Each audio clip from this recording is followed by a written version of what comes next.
Hello students, मैं गौरव विश्वकर्मा इस video के साथ फिर से आ गया हूँ। अर्थशास्त्र क्लास 11th की ये हमारा फर्स्ट चैप्टर चल रहा था।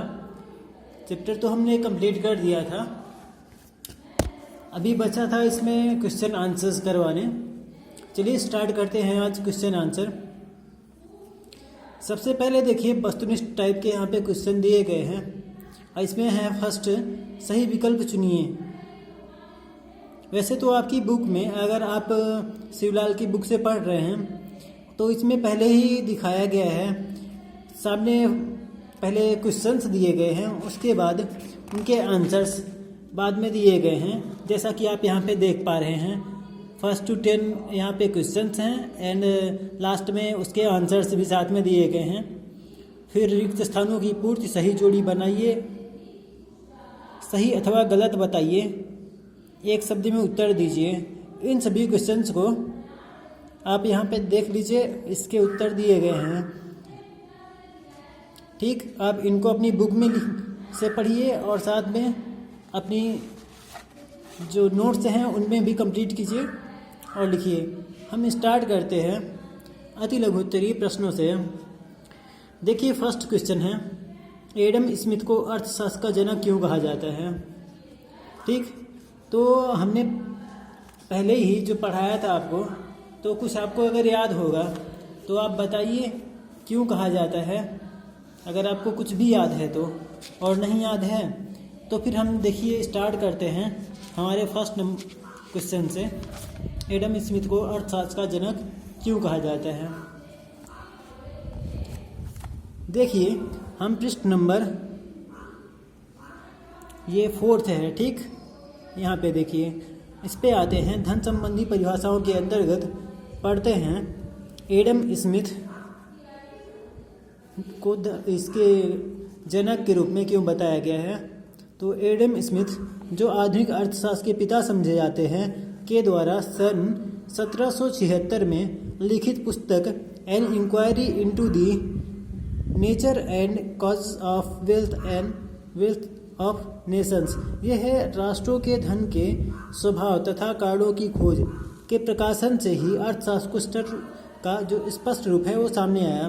तो क्यों मतलब इनको अर्थशास्त्र का पिता कहा जाता है, क्योंकि जो स्मिथ हैं, ठीक, एडम स्मिथ, उन्होंने सर्वप्रथम पहली बार इस पुस्तक का प्रकाशन किया और उनके इस पुस्तक के माध्यम से ही आसानी से अर्थशास्त्र को, जो कि आधुनिक अर्थशास्त्र के पिता कहे जाते हैं, तो समझने में सहायता मिली, इसलिए इन्हें कहा जाता है। और इन्होंने अर्थशास्त्र को धन का विज्ञान बताया है।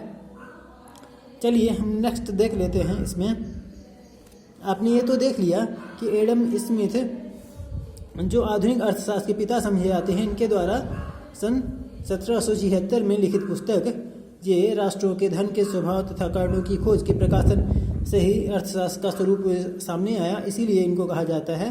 और उन्होंने अर्थशास्त्र को धन का विज्ञान बतलाया है। ठीक है, अब इनकी जो परिभाषा दी गई है उसको भी आप देख लीजिए और हो सके तो नोट कीजिए अपने कॉपी में।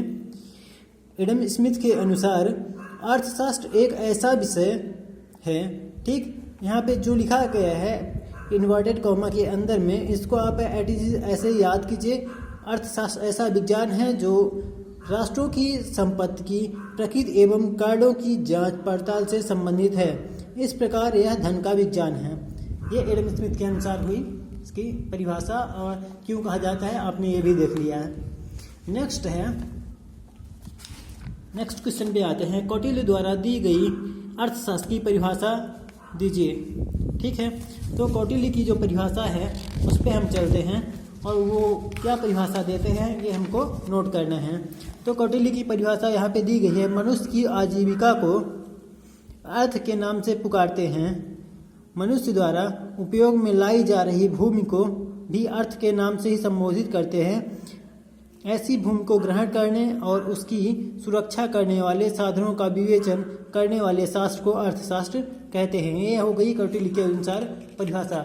हम चलते हैं अपने नेक्स्ट क्वेश्चन पे। नेक्स्ट क्वेश्चन है, एडम स्मिथ की परिभाषा की 2 विशेषताएं लिखिए। एडम स्मिथ के द्वारा दी गई जो परिभाषा थी, अभी हमने पिछले क्वेश्चन के लिए बताया था कि क्यों कहा जाता है। उसके आगे चलते हैं, 4th पे हमारा ये अभी ये बताया मैंने कि एडम स्मिथ को क्यों कहा जाता है जनक। अब चलते हैं इनकी परिभाषाओं की विशेषताएं। तो ये परिभाषा की विशेषताएं हैं, इनकी धन संबंधी परिभाषाओं की विशेषता देखिए। अर्थशास्त्र धन का विज्ञान है। अर्थशास्त्र में देखिए क्या लिखा है सेकंड में, अर्थशास्त्र में धन का अध्ययन राज्य के संबंध में किया जाता है। थर्ड है, अर्थशास्त्र की विषय सामग्री धन है, यह मनुष्य को गौण स्थान प्रदान करता है। और नेक्स्ट है, इन परिभाषाओं के अनुसार मानवीय सुखों का आधार धन है। और इसमें और भी दी गई हैं। आपको यहाँ पे क्वेश्चन में 3 विशेषताओं को पूछा गया है, तो हमने आपको 4 विशेषताएं बताई हैं। इस तरह से आप 3-4 जैसी भी हों तो इन विशेषताओं को याद रखिए और नोट कीजिए। फिर 4th पे आते हैं, प्रोफेसर मार्शल की परिभाषा को के जो दोष हैं उनको हमें लिखना है। ठीक, यहाँ पे 2 दोष पूछे गए हैं। प्रोफेसर मार्शल की परिभाषाओं को हम देखते हैं और उन परिभाषाओं की क्या दोष हैं उन पे हम बात करते हैं। चलिए देखते हैं मार्शल की परिभाषाएं। आपको पेज नंबर 6 में मिल जाएगा मार्शल के द्वारा दी गई परिभाषाएं, और 7वें पेज पे आपको मिलेगी इनके दोष क्या हैं।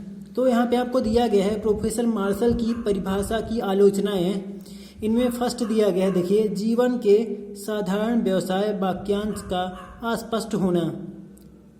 तो आपको 2 दोष पूछे गए हैं, यहाँ पे आप इन बातों को याद कीजिए और नोट कीजिए। चलिए फर्स्ट है, जीवन के साधारण जो व्यवसाय होता है वाक्यांश का स्पष्ट होना, इसमें क्लियर नहीं बताया जाता। यही है, आलोचक जो है उन्होंने क्या कहा कि प्रोफेसर मार्शल की परिभाषा में जीवन के साधारण व्यवसाय वाक्यांश अस्पष्ट एवं भ्रामक हैं, क्योंकि उन्होंने यह नहीं बताया कि साधारण व्यवसाय में मानव की कौन सी क्रियाएं आती हैं और कौन सी नहीं आती। उन्होंने इसके संबंध में कोई स्पष्टीकरण प्रस्तुत नहीं किया है। सेकंड है, परिभाषा भौतिकता के भ्रम जाल में फंसी है। तो मार्शल की जो परिभाषा है, देखिए, मार्शल के अनुसार अर्थशास्त्र में मनुष्य के केवल उन्हीं प्रयत्नों का अध्ययन किया जाता है जिनका संबंध भौतिक सुखों के साधन की प्राप्ति तथा उपयोग से होता है। तो अभौतिक साधनों का अध्ययन अर्थशास्त्र में नहीं किया जाता। लेकिन आलोचकों ने क्या कहा है, देखिए, कि आलोचकों के अनुसार भौतिक तथा अभौतिक साधनों में भेद करना कठिन है। इस प्रकार से तो आपको जो हमारा क्वेश्चन था तो इसका आंसर मिल गया है कि प्रोफेसर मार्शल के द्वारा दी गई परिभाषा के दोष लिखिए। 2 दोष ये हो गए, और आपको अगर याद तो आपको सारे करने चाहिए, इसमें 5 लिखे गए हैं, क्योंकि आपको अगर आगे लॉन्ग आंसर टाइप क्वेश्चन मिलेगा तो इनमें ज़रूरत पड़ेगी। ठीक, 5th में आते हैं, प्रोफेसर रॉबिन्स ने अर्थशास्त्र को किस प्रकार परिभाषित किया है। तो प्रोफेसर रॉबिन्स ने किस प्रकार से अर्थशास्त्र को परिभाषित किया है, उनके अनुसार क्या परिभाषाएं दी गई हैं, इसके बारे में हम देखते हैं। देखिए, रॉबिन्स ने, आप पेज नंबर 8 पे जाइए और देखिए, दुर्लभता या सीमितता संबंधी परिभाषा में नीचे लिया गया है, रॉबिन्स ने न तो धन पर जोर दिया है और न तो मानव कल्याण पर, बल्कि जीवन की मूल सच्चाई को देखते हुए मनुष्य की असंख्य आवश्यकताओं जो मनुष्य की असंख्य आवश्यकताएं होती हैं का सीमित संसाधनों एवं से संबंध स्थापित करने का प्रयास किया है। तो इन्होंने जो देखिए कि धन पर जोर नहीं दिया है, न ही मानव कल्याण पर, अपितु इन्होंने क्या किया है कि जो उनकी आवश्यकताएं हैं उनको, जो हमारे सीमित साधन होते हैं उनसे संबंध स्थापित करने का प्रयास किया है। और इनकी परिभाषा देखिए, प्रोफेसर रॉबिन्स के अनुसार अर्थशास्त्र वह विज्ञान है जो मानव व्यवहार का अध्ययन सीमित एवं अनेक उपयोगों वाले साधनों तथा लक्ष्यों के संबंध के रूप में करता है। ठीक, नेक्स्ट क्वेश्चन पे आते हैं